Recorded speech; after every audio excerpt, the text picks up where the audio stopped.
Hello everyone, and welcome to another episode of Thunderstruck, our look back at the greatest matches of one Jushin Thunder Liger, as picked by each unique standalone guest of this series. My name is W.H. Park. I do the Post-Perez podcast over at postwrestling.com with John Pollock. But this particular podcast series features people from all across the wrestling world of podcasting and bowling tournaments and such. And joining me today, very special guest. I'm very excited to speak to one Sarah Flann, co-host of the Two Sarahs podcast over at voicesofwrestling.com. And of course, she is actually a bowling tournament organizer extraordinaire, Sarah Flann. Sarah, how are you?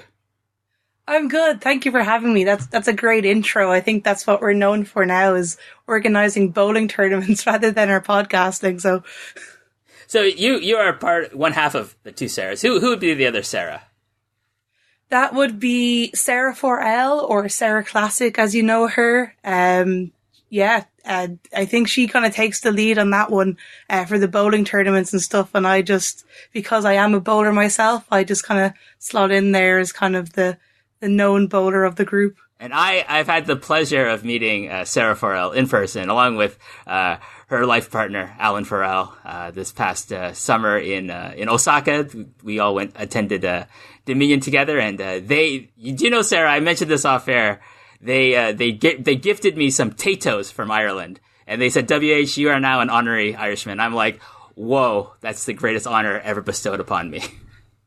And like, they gave you the good Chris, the Tato ones are the elite ones in Ireland. So I think that mantle is correct that you now have them, that you are an honorary Irishman. So good going. I have to say, those Tatos, they were very, very good. So I hope next time I meet someone from Ireland, if they're coming to Japan, or if I ever go over there, I'm going to load up on the Tatos, or the people will bring some for me next time.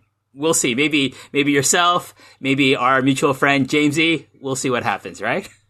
Yeah, don't worry. We'll get you covered on the Tato front. Don't worry. That's awesome. Before we get into the match you picked for Thunderstruck, I want to ask you about your history as a fan of professional wrestling, as a fan of Japanese professional wrestling, and particularly as a fan of Jushin Thunder Liger, Sarah. Yeah, so I've been a wrestling fan. It's actually come up on the 20-year mark now. I started watching in 99. I was very, very young. I have two older brothers who started rewatching wrestling again in the Attitude Era, I suppose. So they would watch Raw every single week, and I suppose my parents just kind of let me watch it with them. So that's kind of where I started. And then I suppose I just really watched, the mainstream WWE for a lot of my younger years. And then I suppose with the rise of the internet, I suppose in around 2007, 2008 is when I kind of started discovering more wrestling. And I started watching Japanese wrestling in a kind of a really weird way. It wasn't kind of the norm. I actually started watching because of TNA's relationship with New Japan and the Motor City Machine Guns. So my first furrow into Japanese wrestling was actually Wrestle Kingdom 3, with No Limit against the Motor City Machine Guns. So that's kind of the first match that I go to. It's a really weird one when I tell people, but that's actually really how it started. And then from there, it just blossomed into me kind of looking back and doing lots of research. And I'm a big fan of actually just going back and kind of watching stuff from the beginning. It's kind of what I tend to do. I actually watch a lot of older wrestling. So once I found out about the Super J Cup from 94, I have that on DVD. I've watched that so many times. I think the DVD is on its last legs. So that's kind of how it really started for me. I kind of got into it in a weird way. I'm too young for tape trading and kind of too old to just, have everything at my disposal on-demand services. I was kind of in the middle. No, that's actually a great story. So I take it you're saying, is Alex Shelley, Chris Sabin taking on one of my favorite wrestlers, Yujiro Takahashi. No, just kidding. But of course, I would assume then that you are maybe a Tetsuya Naito fan. Yeah, definitely. I don't think I'm one of the big vocal supporters of his on social media, but I do love myself a little bit of Tetsuya Naito for sure. And how about Liger? What would you say was your first exposure to Jushin Thunder Liger? I actually think it probably was just in one of those random multi-six-man tag matches. I obviously kind of heard about Liger, hearing about him being in even WCW, his time in there. And then I suppose just seeing him for the first time, I think just looking at him, he's just this big enigmatic character that you just need to go learn more about him. And I went and looked him up to kind of see, okay, this guy is literally the most important man in Japanese wrestling and nearly wrestling as a whole. So I think then my first stop was going back to the Super J Cup 94, because you hear that Dave Meltzer says it's like the best event of all time. So that's probably where I first started really watching his older stuff and realizing just how good he is. Yeah, that's amazing. So you actually picked a very kind of interesting match with regards to out of like the entirety of Liger's career. Tell us, which match are we going to talk about today, Sarah? So we're going to be talking about Jushin Thunder Liger against Tyler Breeze from NXT Takeover 6 from Brooklyn, New York. Yeah, then the date on this is August 22nd, 2015. And Sarah, why did you pick this particular match? I think I picked this one because I feel like it's the match in Liger's list. If someone's to go back in 10 years and look at his career, it's kind of one that sticks out purely because it's his only match he ever really wrestled in WWE. Well, it is the only match he wrestled in WWE. The opponent he's against, Tyler Breeze, I think we can say at this point he isn't going to go on to be this well-known name. And it's something that came later in his career. And I just think it's a really interesting match to look at because it's one that, it just really sticks out in my head as being so different. I have to agree. Like I remember when this match was announced that, okay, they're going to have the NXT Takeover Brooklyn, and they had, I think what the main event is like the two main events are like Sasha Banks versus Bayley, and I think Kevin Owens versus Finn Balor, and then they announced this match, and I'm like, wait, isn't Liger a contracted New Japan guy? And New Japan does not have a relationship with the WWE. In fact, they have a relationship with Ring of Honor at that time. So it was really strange. But then you find out things like, well, he has kind of a unique contract with New Japan that he can do like what he wants essentially. And obviously New Japan gave their blessing. They're like, yeah, go ahead, do this match. But it's interesting that the WWE offered him to come on one of their big shows. Obviously not necessarily pay-per-view, but for NXT, it's like their version of a pay-per-view. It's, it's a big showcase, and they're talking about Liger during this match, like, his history as being, an IWGP champion, which I found really surreal to listen to. Yeah, like you're kind of listening back, and it's like nearly like Bizarro World, I suppose, because you just don't see this happen. And I think it's a testament to how special Liger is that they would kind of make, this deal with him that, you come in on our show. And they did treat him like a big deal. He isn't just this guy coming in. And, in the past, WWE would kind of, he was just a champion in loads of different parts of the world and not even mention specifics, but, going into detail of all that he's done and, what he's created. And it was just very, very special. I think the worst thing is though that he couldn't come out to his actual entrance music. I think that's one of the big things, and you're like, oh. Yeah, it's very WWE. Like he comes out to very generic WWE music. I think they tried their best. To be fair to the WWE production staff, they did their best to try to find something that would equal his signature theme that he uses in Japan. But nothing can match that classic theme, unfortunately. But Sarah, let's get into this match. So first of all, this match opens the show. So we see this kind of elaborate entrance from all these models coming out on the entrance ramp. They're all wearing costumes, New York City themed costumes. Like one's dressed like a taxi driver, one's dressed like I think the Empire State Building, and one is dressed like the Statue of Liberty. First out is Tyler Breeze, and of course he does this like supermodel gimmick. And he's posing with each of the models. And I always find this funny when people do this kind of gimmick where they're billed from different places depending on the season. So he's billed from being from Cairo, Egypt, I think that's his summer residence, apparently. Oh yeah, that I think I always remember this match took place in the time when NXT was, I watched that every single week, and Tyler Breeze was one of those characters that I really not identified with, but I was like, this guy is going to be really good because he has this elaborate character, but he also has the ring prowess to match. And it used to always change his summer seasonality, his winter seasonality, and even his outfits accordingly, depending on where he is from. And I think him having this big entrance at the time really showed just how much faith they had in him, to let him go out and do this elaborate setup. It's definitely something that they wouldn't do now. And he really, really stood out, I think, for this reason. I think, like, if you look at the early days of NXT, like, Tyler Breeze is one of those characters that you thought, okay, he's going to make it big in the NXT brand. And, like, he's one of the signature performers on there. But I had my doubts, and obviously they came true, like, that he would make a dent in the main roster of the WWE. And unfortunately, he did not. But I thought a unique gimmick. I have to say, I like the supermodel idea. I don't like the execution of his gear. I like all the weird piping he has around his boots, and kind of like he always had this like fur lined stuff, which I wasn't a big fan of. I thought it looked a little bit too ridiculous, and I don't really see any models really sporting that stuff. But I'm of a certain age, Sarah, so maybe it's more for the younger people.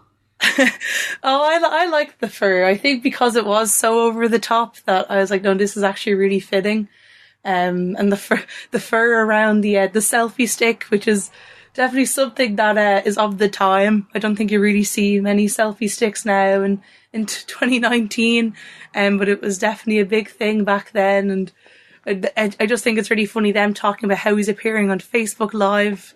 You know, that's there for the first time, and it kind of really shows this match is only 4 years old, but things have kind of moved on from then. They definitely have. So let's get into the match. So Tyler Breeze comes out. Liger comes out second. Our commentators are Corey Graves, Rich Brennan, whatever happened to that guy, and Byron Saxton. And one thing I really noted here, Sarah, is that these three are just absolutely gushing over the idea that Jushin Thunder Liger is wrestling in front of them on a WWE main show. Oh yeah, you can. It's such a treat, and it's something they probably never even imagined, I suppose, that they would get to be part of, I suppose, this brand, this developmental brand, and Tyler Breeze, of all people, is wrestling Liger. I don't think anyone ever would have expected it. So I think them not even being able to hide their feelings towards this, and, you know, they get to watch Liger come out, and he is like, it's just Liger. You know, I don't think I'd be able to commentate in a match with him in it, because I would just be so taken away. He has that aura and that presence about him, and yeah, they can't hide it. And just even them talking about his accomplishments and what he's done, just in the opening kind of few minutes of the match, I think they're probably really jealous that they're not the ones wrestling him. I think they're a perfect symbol of kind of like the audience as well at this time, because this audience knows who Liger is. This audience is excited to be able to see Jushin Liger on a WWE show that they're attending, and they're attending, you know, like, they don't have to go to Japan to watch him. They don't have to watch him in like a smaller arena. Like for the most part, like a lot of Liger's appearances in the United States has been on ROH shows. So they're used to seeing him rec centers or like maybe hockey arenas that hold like 2,000 people. We're talking about the Barclays Center. I don't know the exact, you know, attendance numbers for this place, but it's a massive arena for Liger to wrestle in. He's used to it, of course, in Japan, but when he comes to the United States, he's usually wrestling really smaller, intimate venues, which I'm sure he enjoys, but this must be a treat for him, because I'm sure it was on a bucket list of his that I want to wrestle at least once in the WWE, and he got to do it on his terms, which is amazing in of itself, if you think about that. Yeah. Like, how important must you be just to be like, actually, you know what? I want to wrestle in WWE. And he just gets to go and do it. And that's it. He doesn't have to do anything else. He has his one match and he's like, check, I'm done now. And that's it. And like you said, I think this crowd was actually great. I think, you know, that Barclays Center crowd, the Brooklyn crowd, were always very receptive, and they are knowledgeable, but not to their detriment. It really, really helps. And, they react we'll get into it, but all the kind of important Liger spots and the well-known, Liger moves, they react for every single one of them. Yeah, so with the match starts with Tyler Breeze, he knocks Liger down with a shoulder tackle, and then he does his signature pose on the turnbuckle to some boos from the crowd. Liger comes back, he does a drop toe hold and an elbow drop to the back of Tyler Breeze, and then he poses on the turnbuckle to a rousing chorus of cheers. So people are well into this match very early on, Sarah. Yeah, I think Liger doing that pose, I'm pretty sure that was people's header images and, their profile pictures for a very long time after that, because it's just, he can get away with that, can't he? He can just be that cheeky veteran that just gets one up on Tyler from his signature pose. And then I think a bit later on, he takes his selfie stick and poses with that as well. So really, really kind of getting under the skin of Tyler Breeze in this match. Yeah, well, from this point, he does get fired up, Tyler Breeze, that is, and he goes after Liger, but he gets caught and taken down, and then Liger applies a modified surfboard, one of his signature moves that you mentioned, Sarah, and the first of his many signature moves that we will see in this match too. Again, every time he does something that people recognize, they go crazy for it. They pop big for Liger's. I think they're just like, wow, we get to seeing a surfboard here. Oh my God, I've never thought I'd see that live in a WWE ring. Yeah, and I think that's the great thing. This match, that's all it kind of had to be, was just the greatest hits from Liger. If he went out there and literally did surfboard, shote, Liger bomb, and then it's like a somersault and his rolling kick. That's it. That's all they need to see. But he put together a really, really good match here, though, even with integrating all of his special moves. Yeah, for sure. From here, Liger dodges another Breeze attack and then applies the Romero special, which you mentioned, to another big response. This is even a bigger move for the fans. The Romero special is so synonymous with Jushin Thunder Liger. One of the stories from this match, Sarah, is how familiar the fans are to Liger and his moves and how much they're into watching him. They're playing along, kind of, so to speak. They watch him do these moves and they're like, okay, this is where we respond. And it's a natural, organic response as well at the same time. Yeah, I think if this match took place in, a different city, we probably wouldn't have seen the same thing. And especially, I suppose, this is over a big WWE weekend. I think it would have been SummerSlam. That would be the night after. So these people have travelled out to see this. And yeah, if this took place on just a random, maybe even in Full Sail where they just react to everything, it wouldn't have felt as special as it does. Definitely. From here, Jushin Liger hits a monkey flip to the corner and then poses with Tyler Breeze's selfie stick, much to the chagrin of one Tyler Breeze, but much to the delight of the Barclays Center crowd. From here, Breeze blocks a back body drop by going after Liger's mask and then hits him with a supermodel kick for a big 2 count. He better be careful, Sarah. If he goes after the mask, we might see Jushin Liger show up here in the Barclays Center. I'm just imagining what that would have been like. I think the crowd just probably would have blown the roof off the place, but I don't think Tyler Breeze is really deserving of seeing Jushin Liger. Maybe not, but that would have been something. Can you imagine Twitter if he busted out this is a special thing? Jushin Liger is a special thing for Jushin Liger. He doesn't do it that often. But can you imagine Twitter if Jushin Liger busted out Jushin Liger for Tyler Breeze on a WWE show? There would be a meltdown for sure on wrestling Twitter, for sure. I love to watch the world burn, so I kind of probably would have liked it. Oh, I would have loved it. I would have been just laughing LOL to all these people tweeting about it. Why? You can't put on a WWE show. Tyler Breeze doesn't deserve that. LOL. That's what that would have been me. But from here, we have an extended control segment from Tyler Breeze until Liger is able to throw him off and hit a capo kick and a tilt-a-whirl backbreaker. More signature spots from Jushin Liger. From here, a top rope splash is blocked by Tyler Breeze raising his knees. Breeze hits a crucifix bomb for a big 2 count on him. Breeze is visibly getting frustrated at not being able to put Liger away and steps up the aggression until Liger is able to hit a Shote palm strike, which sends Breeze to the outside, Sarah. So now we're getting to the good stuff where we might see Jushin Liger bust out his high-flying repertoire, which he doesn't do as much as a man in his 50s. No, and I think Tyler Breeze, him in this match, I think his role can be understated. He gave so much to Liger and sold so well for him. So Liger gearing up to do all these high-flying moves, it has such a great impact in the match because Breeze is just selling everything Liger's doing so well.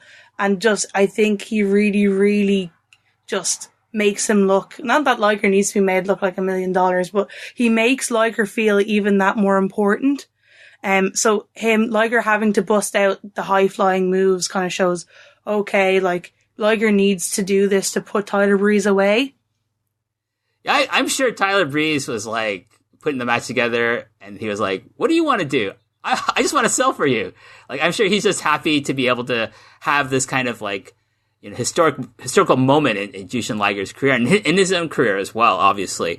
So Liger follows Tyler Breeze onto the apron and hits him with a rolling plancha to Breeze on the floor. Again, not something you see, from Liger in the last, I'd say 10 years. He really cuts down on these types of maneuvers, but, for this special occasion and for Tyler Breeze, he's able to, like, will himself to jump off the apron to the floor. Good on Liger. Then a second Shote is performed, and why don't we go from here, Sarah? Why don't you close out the rest of this match from the second Shote? Yeah, so after the second Shote, Tyler Breeze, he is rolling on the apron. Liger gets into position and he hits him with a running somersault plancha. And then the crowd is just on their feet. And then Liger immediately throws Breeze back into the ring. And then he avoids a Liger bomb, but then he gets hit with another Shote. And then he gets him up for a third Liger bomb attempt. And 1, 2, 3. Yes, in 8 minutes and 42 seconds. So one of the shorter matches of Jushin Liger's career, but I can't imagine that they were going to give these two that much time in the opener of this card, which was a rather loaded card, to be fair. So, to me, I was very, very surprised, Sarah, that, that the WB let a New Japan guy, a legendary New Japan figure, beat one of their up-and-coming guys, on a WWE show in a WWE ring. But I guess it's really a testament to how much respect he commands from even people like Triple H and I guess the hierarchy of the WWE. Yeah, I actually think at the time when this happened, I definitely watched this live. I just remember being like, oh, come on, could you not give Tyler Breeze the win? Like, they're pushing this guy, it would have been great. But I think me looking back now, I'm like, nah, they couldn't have had him win. No. It's just, like, you can't have Liger lose.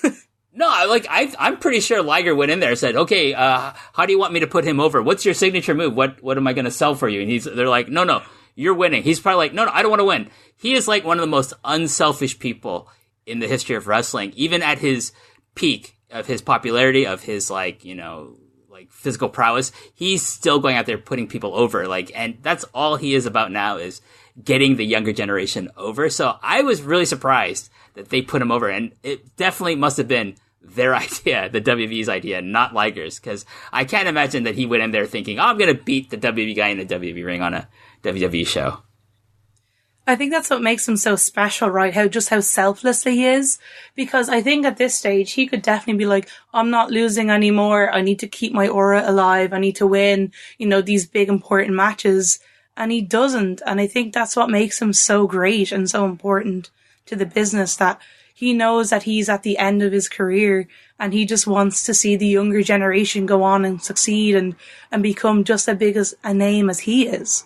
Definitely. So I thought overall a fun match, like a sub 10-minute match for Liger, but still fun. I really think, though, for me, Sarah, that the key to the enjoyment of this match is the crowd. This crowd just absolutely loved watching Jushin Liger. The commentators express that on their commentary. I think they're speaking for everyone in the Barclays Center when they're just gushing over Liger on commentary. Especially Corey Graves was so into calling this match. So I think it's a noteworthy match, and I'm glad we're talking about it on Thunderstruck, Sarah. Yeah, definitely. Like, I think, like, the reason why I picked it, like I said at the start, is it's just such an oddity in his career. Like, when you look back at lists, if you just go on and read every match he's been in, it definitely sticks out. And I think it's really, really important.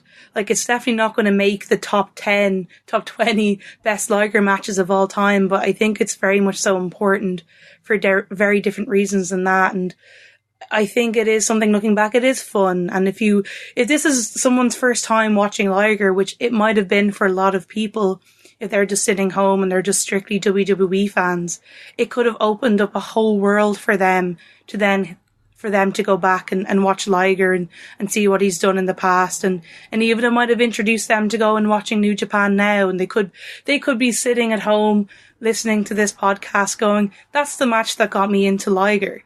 Oh, definitely. Could have been the gateway drug, so to speak, into Jushin Liger, into the New Japan junior scene, into New Japan itself. Sarah, as of this recording, we're a couple of months away from the retirement of Jushin Liger. And I have to ask you, like, what are you hoping to see, and what are you expecting to see in regards to, like, what his last match might be? You know, I was already thinking it was actually going to be Suzuki, but I suppose they're not. They're just doing that at King of Pro Wrestling instead, which might have taken place already by the time you hear this. But I don't know now. He's definitely just going to. I think he's going to put over some junior wrestler and go out and just kind of go off into the sunset. You know? Yeah. I really think that's the type of person that he is. And like, he's going to have this big match with Suzuki, and that's going to kind of be the really kind of, you know, right, that's the big match of my career now. And then I think, yeah, he's just going to ride off into the sunset. Ideally, who would you want him to face, like, in, like, either the January 4th show or the January 5th show? I think his actual last singles match is going to be on the 5th. I don't know what they're doing for his last match. That's going to be on the 5th, but maybe they'll do a tag on the 4th. But if you were going to book his last opponent in a singles match, who would you book? I'm just going to be really biased and say my current favorite junior wrestler, who I think can take over the mantle of being like the star of Japanese junior wrestling. And he's someone who hasn't wrestled in a year and a half. But, like, I would just love it if it somehow Hiromu Takahashi could be his last opponent. Because I actually think that would be a lot of fun. I don't think you're alone in this, like, thinking that this, you know, like, that would be an appropriate thing for him to be the guy who has the last match with Liger. I do agree with you. I think he is the next person to become the junior ace of the New Japan Junior Division. I think they're saving, like, his return to New Japan. All the reports are like he's probably okay, and they're just waiting for the perfect time. And what would be a better headliner than, like, obviously not going to main event either Wrestle Kingdom shows, but in the semi-main, I can see, like, Hiromu Takahashi returning, like, because that's going to generate so much buzz and, like, so much interest in seeing him again in a live setting, especially if they're going to save it for the Tokyo Dome, and especially if they're going to have it against Jushin Liger. I'm thinking it's either Hiromu or maybe, quite possibly, it could be Will Ospreay. Yeah, Will Ospreay was kind of my second choice as well, because they obviously see a lot in him, and Ospreay, kind of like Liger, you know, kind of towing the line between junior and heavyweight. And just his style as well. You can kind of see how much the office really values Will Ospreay. And I think Will Ospreay is someone that would also value being put into that position. And you know that Ospreay wouldn't let you down in that match. Oh, no, he would probably give Liger the best possible match, like, from a pure work rate point of view, if that was the last one. And I can totally see Will Ospreay saying, can I have that? Can I have that last match? Can I be his opponent for that? You can totally see, do you want to face, you know, this guy or this guy, younger guys? And he's like, no, I want to face Liger. If it's his last match, I want that. So he is so important to New Japan. Like, I could conceivably see that they give the nod to Ospreay. If it's not Hiromu Takahashi, then it's definitely going to be Will Ospreay.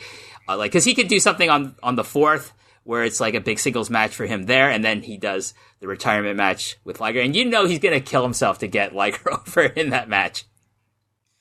Yeah, Will is kind of funny in that regard, isn't he? That he doesn't have to do the things he does, but he does them anyway because he just loves it so much. Definitely, I think he has so much respect for Liger, like so many people in the professional wrestling business do. So I guess that wraps up the review portion of this show. Sarah, we mentioned earlier at the top of the hour at the top of the show that you are a bowling tournament organizer. Tell us a bit about your forays into organizing wrestling-themed bowling tournaments during usually the big WXW weekends.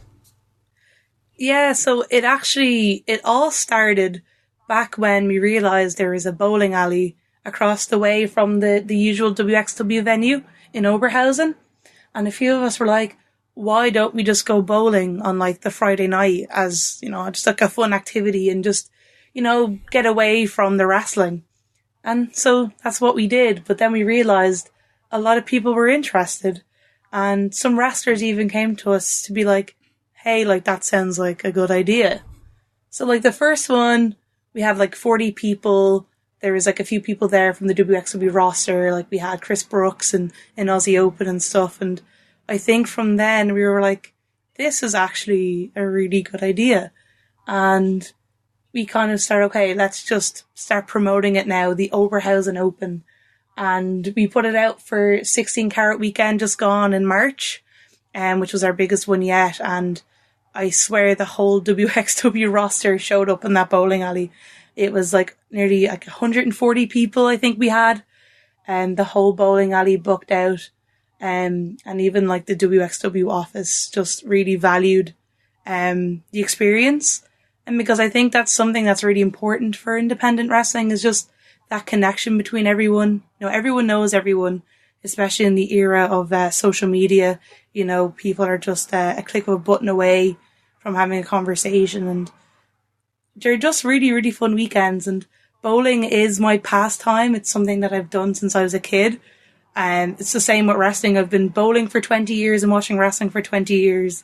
So bringing the two together has been very special for me. That's awesome. I love seeing, the pictures during, when you're organizing these bowling tournaments. When Sarah and Alan were in, Osaka, after we watched Dominion, Sarah said, can we film you and, Monkey Buckles, picking names out for the different teams for the upcoming, bowling tournament that you were going to have around this past summer. I forget which event it was coinciding with, but I was like, yeah, sure. Okay. So I'm reading people's names. I'm just praying I'm not going to butcher any of these. I'm not the best with even Japanese names. I've lived in Japan for many years, but I am terrible with some of even though I grew up in Canada, Sarah, I'm terrible with some of these European names. So I was just please don't let me butcher this name. Please don't let me butcher this name. Some Irish last names are a little difficult for me to pronounce. I have to be quite honest with you.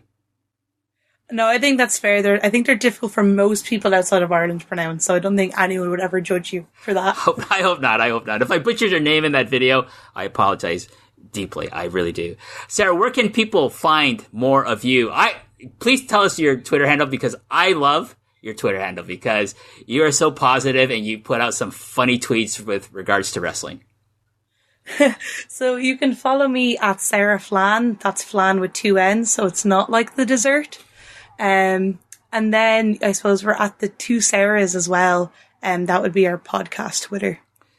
Yeah, that's both are excellent follows.